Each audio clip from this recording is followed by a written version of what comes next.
所以饮食、运动再加上一个，才是让你能够长久保持好体态的关键。对，没错。请问蔡明照教授啊，是这个患者如果有打鼾的问题啊，要怎么治疗比较好？这个打鼾的治疗方式百百种，就表示我们睡眠专家手上有非常多种武器可以运用。从最内科的药物治疗、减重或者是鼻喷剂，到比较中阶的装置，呼吸中止症的阳压呼吸器、牙套，到外科的手术、低温刀、达文西手术，都是我们可以治疗呼吸中止症的武器。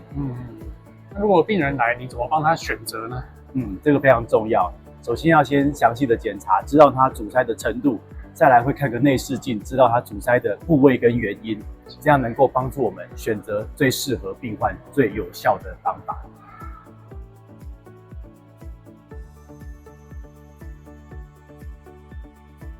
我们常说用这个达文西手术，这达文西是什么东西？它跟米开朗基罗有关系吗？达文西是文艺复兴时期一个重要的发明家啦，跟艺术家。那这个是起源于他的机器人的概念，所以我们是用机器手术的方式来执行。医师操作手术台，这个操作台上面来控制精细的手臂，在口腔的深处来做睡眠外科手术，所以它可以做得更精细，那也相当的安全又有效。所以达文西是这一台机器的名字。是的，那个机器听说很大一台，好像在开钢弹机器人一样。是很多患者有一个误解，就是达文西机器这么大，会不会开起来伤口很大，很危险，是个大刀？其实恰恰相反，达文西机器很大台，但是伤口是很小的。呼吸中止症的伤口是要精细的把你阻塞的地方打通，例如扁桃腺、软腭跟舌根，所以每个地方的伤口大概都是1公分或者是1.5公分，这样子伤口小，效果好，恢复又快。所以达文西是用来专门开精细的手术。好，谢谢我们蔡教授的解说。谢谢。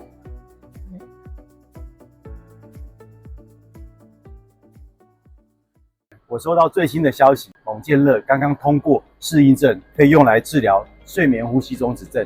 请问蔡明杰医师，不晓得有没有收到这一个消息呢？有啊，当然有，我们都要接收第一线最新的消息。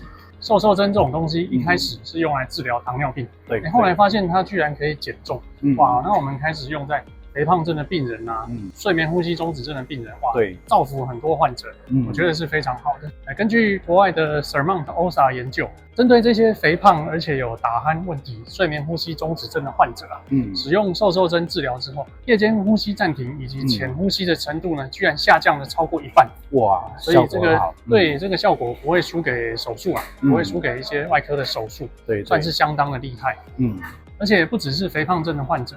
已经在用阳压呼吸器治疗的患者，他打了蒙健乐，改善的程度更多。所以两者是相辅相成，是没有冲突的。而且这些注射瘦瘦针的患者，不仅睡眠呼吸中止症改善，他体重也下降了10%几。不只是对于打鼾的改善，对于他的代谢，比如说血糖、血压、血脂肪，也会跟着一起改善。所以真的是好处多多啊。哇，这谢谢蔡明杰医师专业的分析。这个瘦瘦针如果说打到1、2年之后，我想要停药了，那好不容易瘦下来体重，会不会因为我停药就马上再胖回去呢？我举个例子，就好像你吃血压药，血压会下降，你把血压药停掉，血压还是有可能会上升的。任何一种药物的治疗方式，一定有它的极限所在。对，你打了瘦瘦针，体重下降了，没有打瘦瘦针，还是部分会胖回去。